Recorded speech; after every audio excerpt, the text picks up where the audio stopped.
Good morning, children. We are going to learn about respiration. The food which we eat is digested and assimilated in the digestive system. The food which we eat is digested and assimilated in the digestive system. Assimilated food enters into the blood capillaries in the form of soluble molecules. These molecules consist of glucose, amino acids, fatty acids, glycerol, etc. Along with the blood circulatory system, they reach the body tissues and cells. Inside the body cells, this assimilated food is used for two purposes. The assimilated food is oxidized to get energy for doing various life activities. Secondly, assimilated food is used to get materials for growth and repair of the body. The most simple assimilated food is glucose. It is oxidized in the body cells to release energy. Oxidation of glucose in the cells is called cellular respiration. The oxidation of glucose in the cells is called cellular respiration. Glucose is a water-soluble hexose sugar. Each molecule of glucose has 6 carbon atoms. The breakdown of glucose in the cells involves many steps. Some of these steps occur in the cytoplasm and some steps occur in the mitochondria. The initial steps of glucose breakdown occur in the cytoplasm, results in the production of pyruvic acid. This process is called glycolysis. The initial steps of glucose breakdown occur in the cytoplasm. It results in the production of pyruvic acid and the process is called glycolysis. Important 2-mark question. The pyruvic acid breakdown is determined by presence or absence of oxygen. If oxygen is not available, the pyruvic acid breaks down anaerobically to produce either ethyl alcohol and water or lactic acid. This lactic acid is produced in animal cells. It is a 3-carbon atom hydroxycarboxylic acid. If oxygen is available, pyruvic acid enters into mitochondria and breaks down aerobically. This process which occurs inside the mitochondria is called Krebs cycle.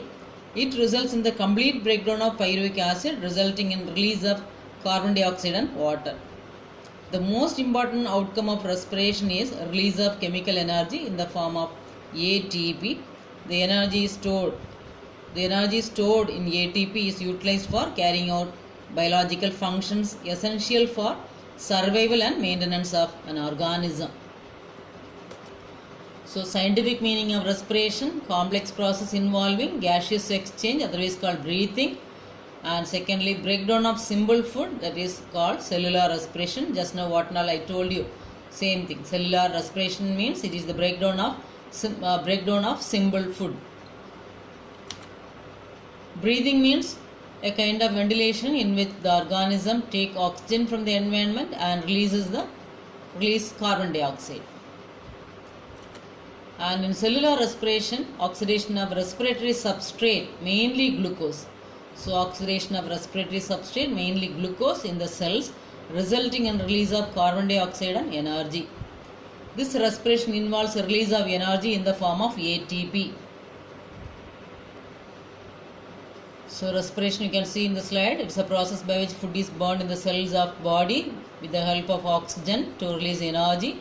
It takes place in the mitochondria of the cells.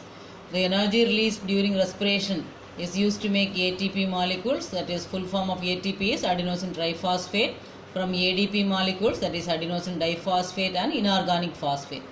ADP plus phosphate in the presence of energy from respiration gives ATP.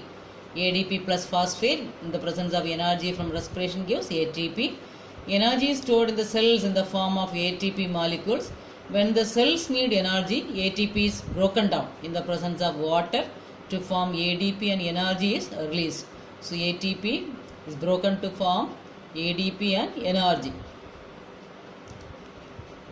So, coming to types of respiration, 2 main types are there: aerobic respiration and anaerobic respiration. Aerobic respiration takes place in the presence of oxygen. It produces more energy. End products are CO2, water and energy. And this type of respiration takes place in most of the organisms. In aerobic respiration, glucose is converted into pyruvate in the cytoplasm in the presence of oxygen, and then in the presence of oxygen, pyruvate is converted into CO2, water and energy in mitochondria. You can see the equation also.